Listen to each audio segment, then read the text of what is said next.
standpoint, do as a whole? Like when you walk in, do you feel safe to do your work? I think for every teacher, it's different. Okay. And a lot of that comes down to, are they receiving support from their administrators and their parents to teach the way they need to be taught? So much of what a teacher does is scripted to a certain degree because they have standards and they have rules and there's laws, and then there's all these other laws that say you can't say this, you can't do this, there's so many things you can't say or do. Right. And you might look at years ago, decades ago, or different countries, and they do things slightly different there on how you teach material and incorporating social emotional learning into the curriculum. So do teachers feel safe? I would say some do.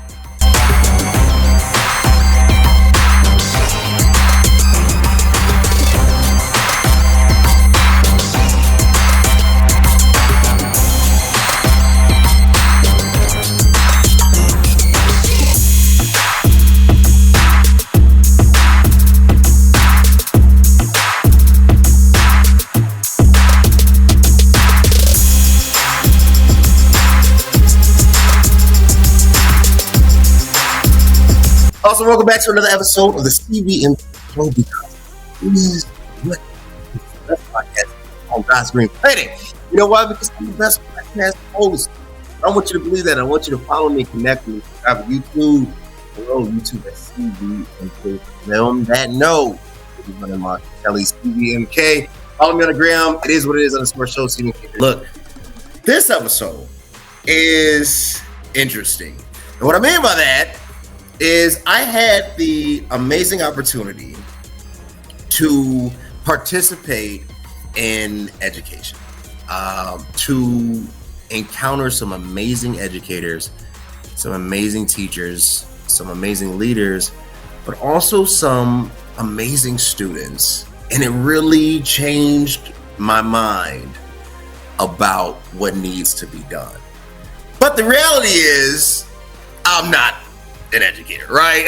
So, I would hate to speak on behalf of a demographic that I really can't honestly say I truly belong to, right? So I brought in somebody who I believe not only has the credentials, not only has the intelligence to back our standing, but also the commitment and the passion and the sincerity. And it's a rare thing. You got a lot of nerdy people with degrees that don't care, and then you have a lot of people who care that don't necessarily have the acumen to will results. And when you get two amazing forces that combine into something, you can have power, right? So I invited this guest. I didn't know. I was like, look, I'm gonna throw, see Dr. Hester to come on. She said yes. And so I want the CVMK family to welcome Dr. Hester. Dr. Hester, how are you doing today? Thank you. I am doing so well. Thank you so much for having me on tonight. I am beyond honored and privileged. And thank you so much. I'm doing amazing. How are you? I'm well. I'm still, I'm recovering. So the only thing, so the little kid, they got me sick.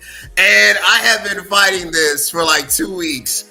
But I'm well. I'm just not 100%. And I don't know if that's just age. But whatever they gave me, I got it, right? So other than that, I'm fine. Thank you for being on here. I really want to drill into this, right? I think not just America, but the world at large is at a pivoting point, and I really believe everything starts at a ground root level. Good and bad behaviors start at home, but they also start at what creates home. I don't mean home as a physical address. I mean the institutions that actually rear up individuals, therefore education being a home. And I'm always amazed at why anyone would want to go into this field, because you hear so much, negativity. And I don't think shows like Abbott Elementary do us any justice, right? I mean, it's funny. I think Quince is hilarious. I think the whole cast is funny, but it almost is a disservice because it kind of shows what is lacking, and they make up for it with the characters that are there. So, first off, before we go into it deep, I'm gonna give you a chance. Tell us a little bit about yourself, and then why did you become an educator? Thank you. I am an educator that has been in the field for 14 years. I come from educators. My parents were both teaching at 21. My grandmothers were also educators. It's in my blood. And so outside of that, I'm also a mother and a family woman. I'm just all around a daughter, an aunt, godmother. And those titles keep rolling. Yeah. And teacher is the one I take one of the most pride in outside of being a mother and a support of my family. It's educating young people, hopefully before they make too many mistakes. And so that's just a little bit about me. I'm 41, and my journey in education is one they couldn't write about. I don't think any educator, they could capture the stories that we go through on a daily, and you just had a little glimpse of what it was like, and it's very little. It's eye-opening and it's mind-boggling what someone would sign up to do, to volunteer to do that, because they don't pay you enough. You have to volunteer your time, and I'm one of those people that said I'll give. Yeah. I'll give. So you're, you talked about, who inspired you. You come from a family, and it's really a calling. You talked about your parents, your grandparents, and how early it started for you. And this is really purpose-led. Do you, or was there ever, I'd say, a point where purpose maybe necessarily was not enough? And what I mean by that, there's so much to do as far as to help. And I think that most people are good-hearted. I really do, in my heart of hearts, believe that most individuals are good people. But it's hard to make a career out of the goodness of application, right? And those that do, God bless them. How or what made, outside of the inspiration, what was it like? I was born to do this thing that I'm doing now. What was that moment for you? In my 20s, I struggled to finalize my career path, and I wasn't quite sure where I was going to fit in. I had this background of science and biology, and the educational journey was always that.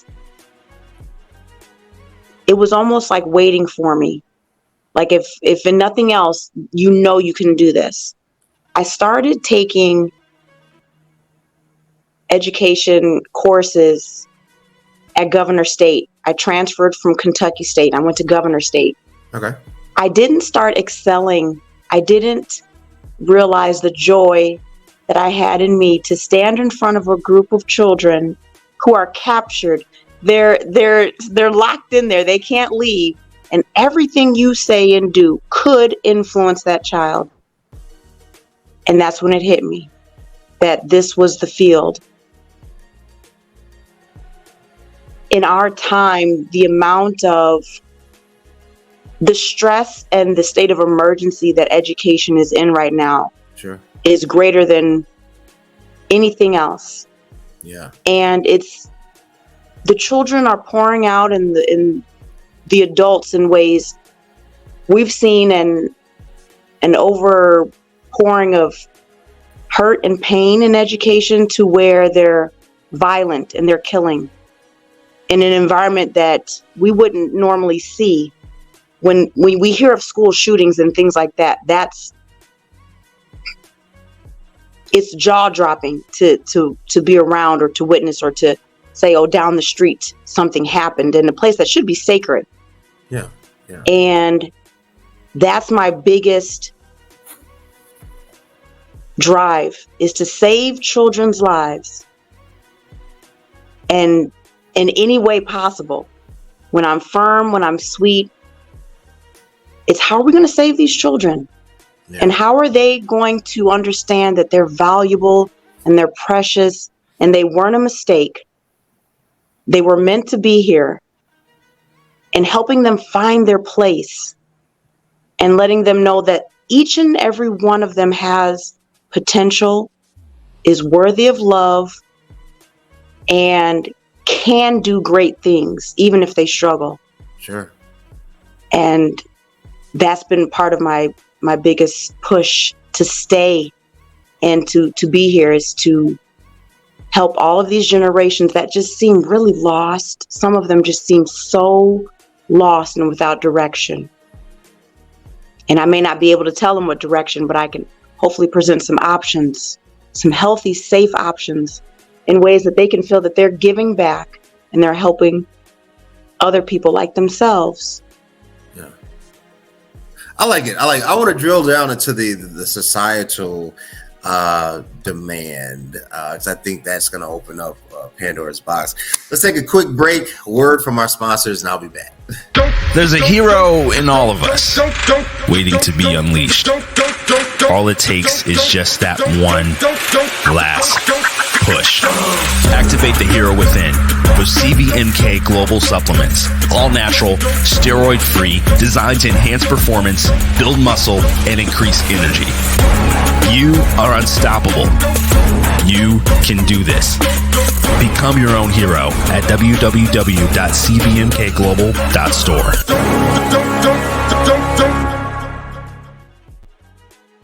Y'all go to www.cvmkglobal.store first of all, because you know the CEO.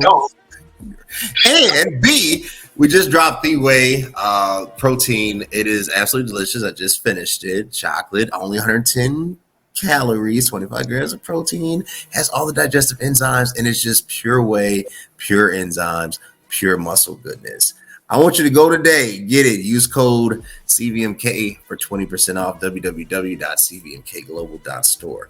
So we talk about societal's responsibility and really the burden that I think every human being should share in creating this safe haven in this ecosystem. When I was there, what they did for me, it was more than them giving me hope. I guess it was a sense of care, nurture. I said if I could adopt them all, I would. As someone who doesn't have children, you know, they fulfilled a void that was organic in a sense, and it was hard to depart. And I understood why, at least a glimpse. I won't say I understood. I think that's too premature, but I think from a glimpse of why people do what they do. But when we talk about the need from society, government, and parents, it's a very complicated thing, right? Because a lot of times educators have to play the role of parent, of therapist, of pastor, of rabbi, of priest, of nutritionist, of stylist, caregiver, and it's hard. And in some cases, a parole officer. No, but it's hard. It is hard to do all that and not focus on the main thing, which is ultimately to, right, educate. Where are we going wrong, right? Like, so I don't understand, and I'm gonna be honest with you, I don't understand how the education system works. I don't understand how you receive funding. I don't understand any of that, and it's hard to point fingers when you can't even digest the problem. So help us break it down. What is internally broken that we can start at fixing? I have these philosophical debates with some friends of mine every so often, one in particular, and we go back and forth about what's missing, what's working, and what can we actually do. And we debate about how much control or power or influence we actually have within the walls of those buildings, and then how much contributions or how much support we'll receive from family or parents. And it takes everyone, and we're not all on the same page. No one is on the same page. It seems like the government wants to cut funding to education in certain parameters, and then how funds are allocated, or there's a lot of math into that. And then when you look at schools that are doing well academically and all the supports they have in place and all the tax dollars that go there, and then why people want to run to those districts, and why are people leaving other districts, and what's making students really successful. When everyone works together, that's the only way. The child has to believe they can, the parent has to be on board, the school has to really, really pour into that child, and the community has to back everybody up. Everyone has to be in. And so what we're seeing is, in some of the districts that aren't doing well, it's not that those parents don't care. Those parents are working. And almost any time you talk to them, they're working. And when they're not working, they're working on themselves.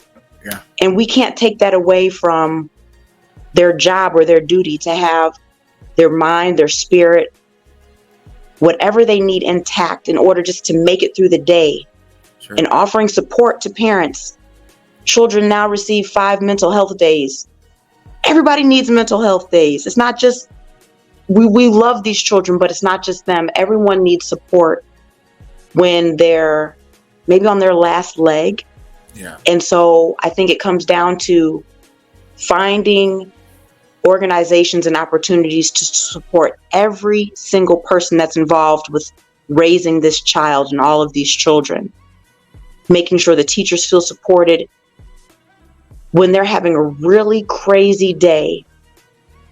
And then that parent who knows that their child is in need of support, letting them know that you're there for them. Sure. Wherever that support may lie, whether it's within your 4 walls or if you're sending that child to where they can get the best support possible. And never discrediting a story because it's too painful and thinking there's no hope left, because there's still hope left.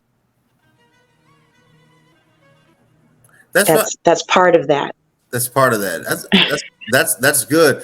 Let me ask you this: do educators feel safe? And what I mean, like, safe to, I feel not just bodily safe, and obviously we think of the tragedies like Uvalde and these horrific instances of school shootings, but also safe to teach. Like, now there's a war on what can and cannot be taught.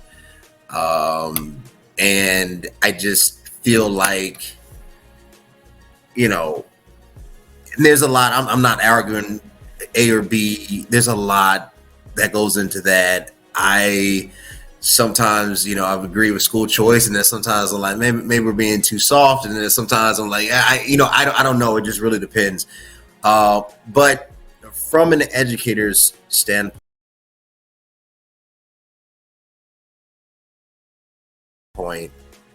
do as a whole, like, when you walk in, do you feel safe to do your work? I think for every teacher it's different. Okay. And a lot of that comes down to, are they receiving support from their administrators and their parents to teach the way they need to be taught? So much of what a teacher does is scripted, to a certain degree because they have standards and they have rules and there's laws, and then there's all these other laws that say you can't say this, you can't do this, you can't, there's so many things you can't say or do. Right. And you might look at years ago, decades ago, or different countries, and they do things slightly different there on how you teach material and incorporating social emotional learning into the curriculum. So do teachers feel safe? I would say some do. Sure. And then in some other environments where they don't, they're leaving in droves. Some of them, they're leaving that environment to say, I can't take this. Because you and I have seen the videos, and a lot of the community, we've seen the videos where students will fight the teachers. Yeah. Well, they will throw chairs. Well, they will over a phone, or they didn't put a grade in correctly. And so for any person to put themselves through that knowingly, sure, is either you're fearless or you're a hero of some kind, because you have to go in there with nothing, nothing on your holster, nothing there, and you have to go in and say, all right, I'm here with my glasses, my coffee, and a smile maybe, and then hopefully you can reach that child, because it's not easy for everyone. But I think they come back because they don't want to give up hope on that child, and they know that that child needs something. And so that we keep coming back for more each day. You do have to be a hero, because in my short little tenure, there, you get placed in situations like, you have to really think like, you have to question like, this is great. Not like this is crazy, but like, this is, and like, this is crazy. No, seriously, crazy. Like, this is insane. Yeah, and you can't say that, but no, but we can say it now. We can say it right now. This is crazy. It's a little crazy, a little cray. I think a classroom is one of the craziest places you could put a person. Yeah. You want to put 20 to 30 different personalities in a room. It's like when they had the show Real World versus Road Rules or whatever on MTV years ago. You put all these different personalities together. Yeah. You don't know what's going to happen. That's a fair example. Because you know what I think it is. It's, as you mentioned, you said you got 30 personalities.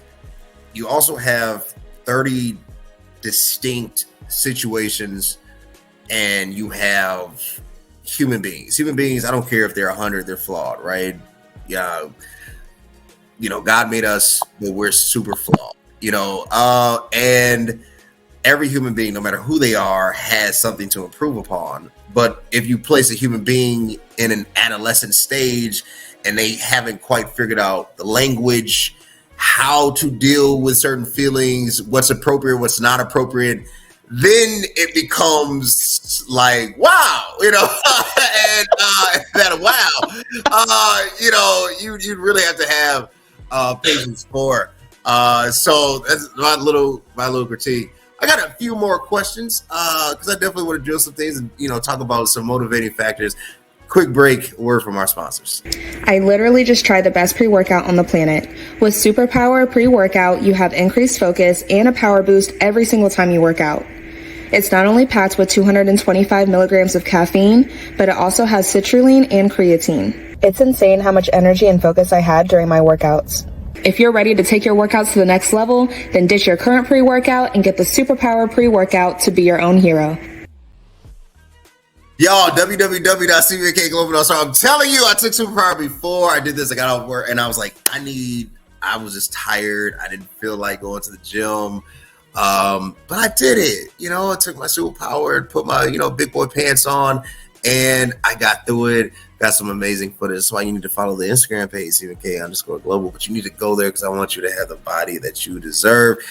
Because I want you to be as amazing as you are at any stage and age. So www.cvmkglobal.store. So to do this work, you have to have a driver. something internal beating on the inside that you can't get from a podcast. You can't get necessarily from a sermon. You can't get, it has to be something ingrained, innate, something divinely bestowed upon that individual that only that individual possesses. Dr. Hester, you come from a biology background. You are a PhD. You could go Johnson & Johnson.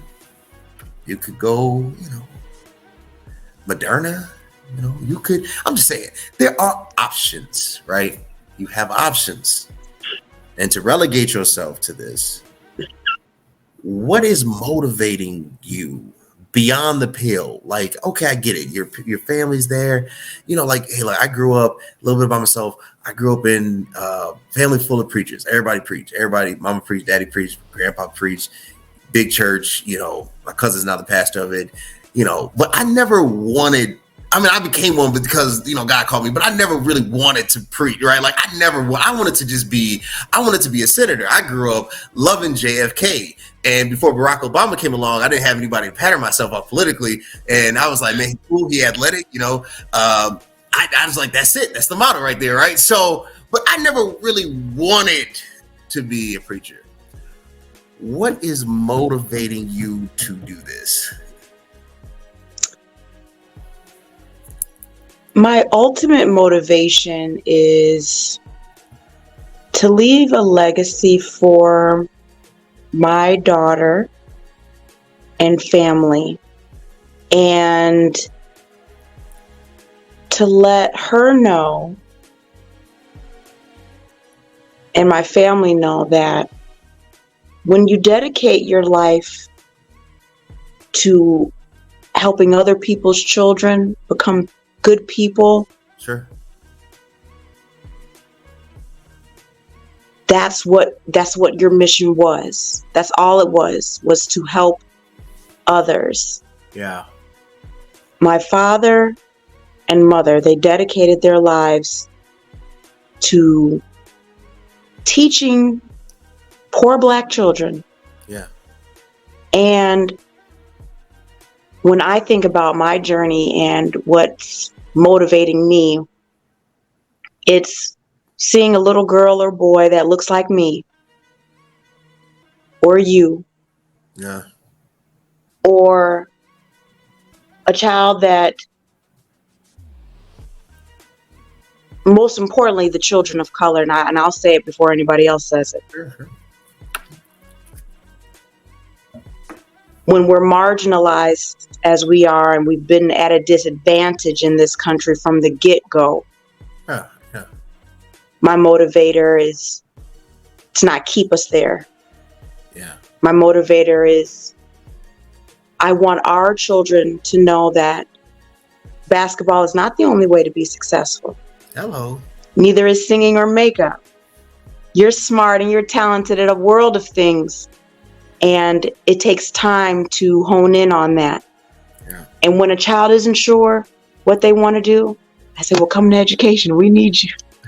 Come on down, be a teacher.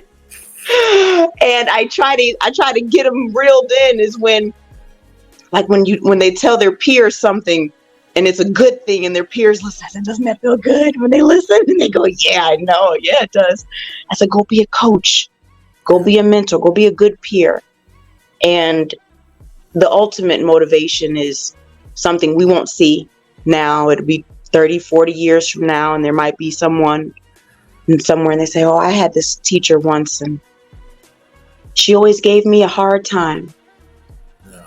Well, that was me. I gave you a hard time. That was Dr. Hester, because life is tough. Yeah. So if we're not hard on you now, when are we going to be? Hello. And so that's one of my motivators. I want the next generations to be better than me. Yeah. You got to be better than me, smarter than me. And that's hard to do because I think I know everything. So that's what I do. I have to push that into them. Sure. That they can be great at a lot of things, not just one or two. but there's a lot of good in you. So that's my motivator. No, I believe that. I was trying to think over my course. Did I have a teacher? I had some really good teachers that I think were very influential. I don't know, maybe because, and I think you hit on the head, because I didn't have a teacher of color until I got to college. Literally until, that's not true. 7th grade, Mrs. Moon, Spanish class, she was a sub because our teacher was on maternity leave, and I learned Spanish very, very, very well that year because she looked like Jennifer Lopez, and I made sure I studied every day. I came in with apples and everything. I was a teacher's pet. I was fluent in Spanish by the time. But that was more, puberty was starting. That was a whole different motivation. But I don't think I had a teacher that really made me want more until I got to college, and really until I got to Morehouse, because I didn't see anybody that looked like me. And they treated me. Some of them treated me fair. I'm not gonna say all of them because I know who didn't, and I keep receipts. But I did not feel included in that dream, right? And I thank God, for my parents and my grandparents and my community, because I could rely on them when I could not rely on that. But I wonder if I would have had another voice, right? Could things have been different? I don't know. That's what age does. It gives you kind of all these questions. So you brought up this, and you talked about, leaving this legacy. You talked about leaving this legacy for your daughter, right? I've heard you mention your daughter a few times, and you can hear the care and love that you have for her. How would you define success when it comes to passing on or creating that legacy for her?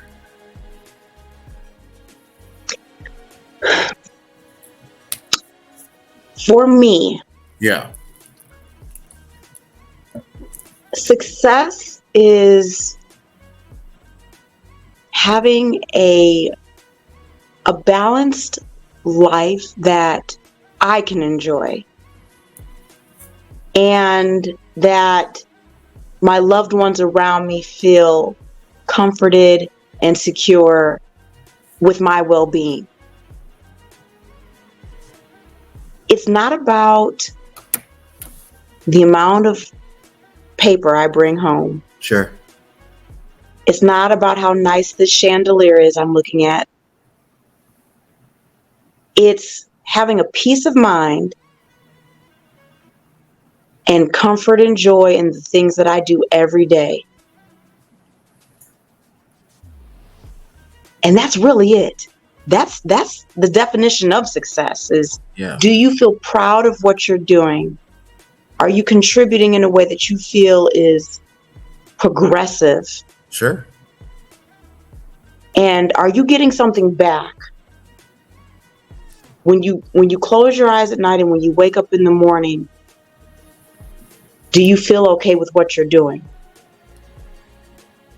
And I do. And I believe my students see it, my coworkers see it, and I feel it, that I have reached a level of success. And there's different levels, as we both know, but this is a level where I feel that I'm doing something that only an honorable few have committed to do,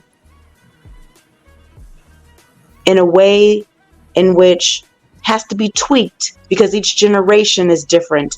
In this generation that we're dealing with now, they've got information ready at their fingertips if they so choose. Yeah. to use it to their advantage, and trying to help them sift through what's important. Success is being loved for what you do every day. And I think I've reached a certain level of love in what I do every day. And I love my colleagues. Yeah. And the children that come in every day, even the angry ones, because they need an extra hug. Yeah. They're amazing. And shout out to the colleagues, shout out to Principal Polk, to Dr. Kim Knowles, Dr. Burrs, to Miss Hines. She's an absolute angel. Oh my God, who am I missing? All of them. I'm gonna, because if I do this, yes, Dr. Knowles. Yeah, Dr. Knowles is amazing. Everyone, yes, it's an amazing staff, an amazing school, a lot of amazing teachers there, and the students are, they're just pure joy. Sure. And they're sweet, they're kind, and they need us. And they do. So, yes, shout out to the school. Shout out to school. Look, I will be back. We're going to take a quick break. I think Dr. Hester said she has a question that she wants to ask. She was like, can I ask you? I was like, yeah. So I will, and on my podcast, let her be the host and ask me a question. Quick word from our sponsors. Yo, what's up? It's your boy, CVMK33. Look, you're watching the CVMK show, the Cody Bernard Marshall show, because it is what it is. So what you waiting on? Subscribe, share, like, comment, or whatever you do. Stay tuned. CVMK show. All right, y'all. Subscribe. YouTube. CVMK. It is simple. Instagram. It is what it is. _show. CVMK _global. CVMK33. Okay. So, floor is yours. Right? You have, I'll let you ask. I had the pleasure of serving up under your leadership guidance. You, Principal Polk, Dr. Kim Knowles, she's amazing. Shout out to the AKAs and my sister who got me actually connected to Dr. Kim Knowles, and everybody there, right? Dr. Burts, who is an absolute dream, and of course my favorite, Miss Hines. She's just amazing. So what is this? What is this question I'm trying to prepare for? Okay, no, I get to ask you a question now? Yeah. Okay, and so your journey, as you briefly told me, was nowhere near a school. Tell me a little bit about how you got suckered. How did we pull you in? How did the educational world get such a dream person as Mr. Cody Kelly? Seriously. Dream sub. How did that happen? A dream sub. I guess. I mean, I think the students might have a different. One student was like, I can't wait till my teacher come back. I hate you. I was like, man, I'm glad I don't have low self-esteem, because that would really hurt. So that's a great question.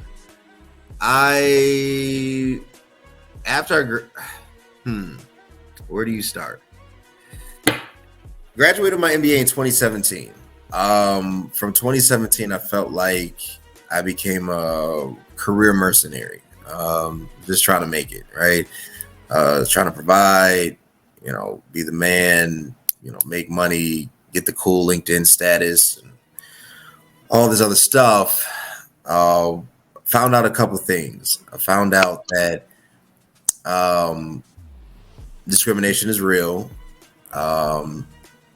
Education is beautiful, but it creates a target more than it creates a ladder.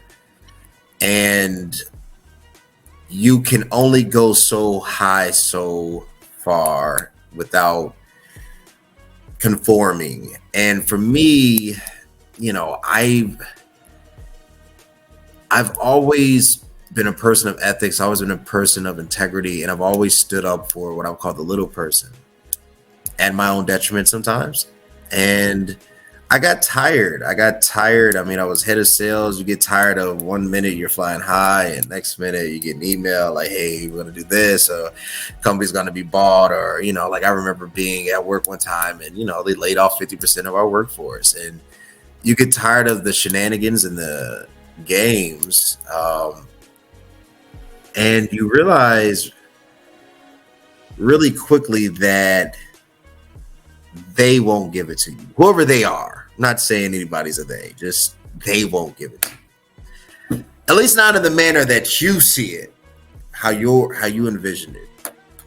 And it bothered me because I felt like I've done all this, right? And I don't know.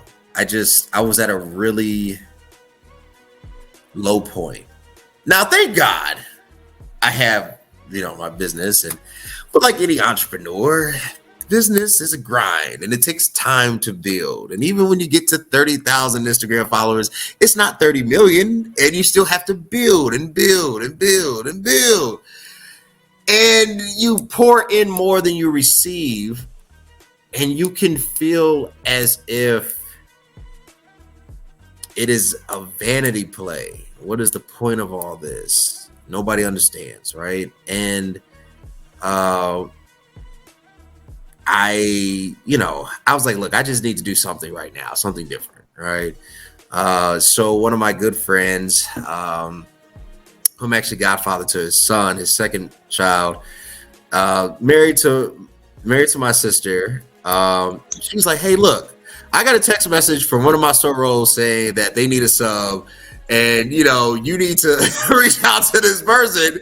So I was like, look, I've never taught, and I don't even know how this is gonna work. So I called. She gives me Dr. Knowles' information. So I called Dr. Knowles like on a whim. I'm like, okay, let me muster up enough courage to do this.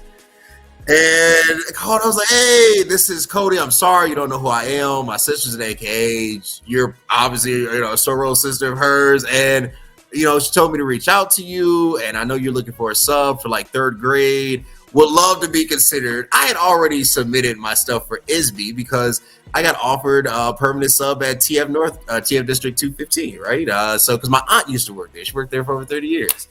And she was like, you probably need to consider education. I mean, it doesn't pay as much as what you're used to, but it's super stable. So I was like, stability doesn't sound bad right now, right? So I went and interviewed, and it was one of the coolest interviews I ever had with Dr. Knowles. And it wasn't about, tell me about a time. It wasn't this mundane process of trying to vet a candidate. She was like, look, I'm looking at your resume. I know you're not going to stay. Be honest with me. That's exactly what she told me. How long? We need help. Can you help? And she started asking me questions I think were of value. Are you a person of integrity? Are you a person of character? And, it just clicked. And then I waited a couple weeks. Went to Mexico, came back, our wedding anniversary, and then I was like, you know what? I need to follow up. I need to follow up with this, right? It was one of those things I was thinking of, and it was crazy because, I was like, do I want to go high school or do I want to go little kids? And then I kept hearing all these bad stories. And then I was like, well, look, my aunt has told me that, she's had to been involved with fights. They've had to get security. And I'm thinking to myself, as a grown man, I don't know if a 16-year-old is probably my height. Right, like I'm 6 feet, so these kids are taller than we were at that age. So I'm like, if a 6 feet 200-pounder comes at me, I'm gonna forget that that's a 16-year-old, right? You know what I'm saying? So I was just like, let me place myself in the best legal situation. So I was like, I can handle an 8th grader or a 4th grader, so let me go that route, right? So I already knew in my head like I wasn't gonna go the other route. So went back, called Dr. Knowles, and said, hey, look, I have a start date on a job, that I'm taking, and and I'm telling her, I mean, she knows, like, I have all these other things. I'm just trying to find my way. I'm at a weird place in my life. I just need something to do. She's like, I told her, I was like, can I start tomorrow. She was like, yeah, you can start today. I was like, well, not today. I'm about to actually go to the gym, so I'll start tomorrow. So I pulled up, drove to Glenwood from Bronzeville, Illinois, Bronzeville, Chicago. Shout out to Chicago. Drove a little 30 minutes, pulled up, saw this little prairie school on the side of the road. I was like, this is it, So I was like, all right. So driving to the parking lot, blah, blah, blah, parked the car.